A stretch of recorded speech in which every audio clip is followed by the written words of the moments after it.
Amen. Bless your name.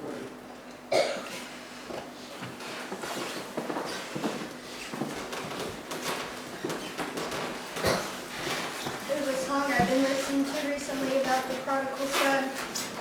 And we all know the story about how he went off to find his own way. And but then after he did have a good time, he did. But after that, he was left without anything because he had left the father. Yeah. And this song, like the story goes, it talks about how the son rehearsed what he was going to say to the father, just to plead to get back into his father's good graces. But what he didn't know, he didn't have to do all that.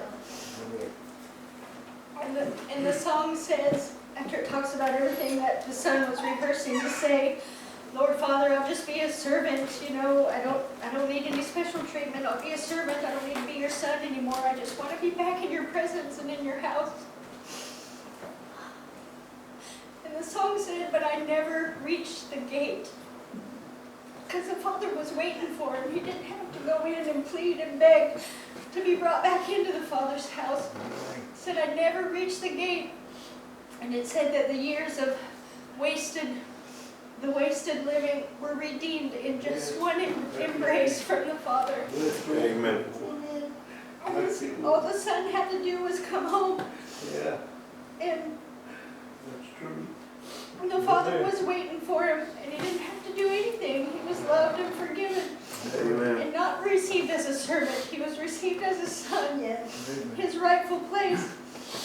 And I'm reading this book about waiting on God, but that father was waiting for that son to come home. Was waiting and looking just for a chance to welcome that son back. So God waits for us just like we wait on God to move. And I'm not going to be able to find the verse right now. Oh, here it is. It says, and therefore will the Lord wait, that he may be gracious unto you. Yeah. And therefore will he be exalted, that he may have mercy upon you. For the Lord is a God of judgment. Blessed are all they that wait for him. So there's something to be said for waiting on God, and that's a part of our lives. But just know that God's waiting on you too. Yeah. And he's waiting on you just to show you love and mercy and grace. He's not waiting on you to show you anything else. Amen.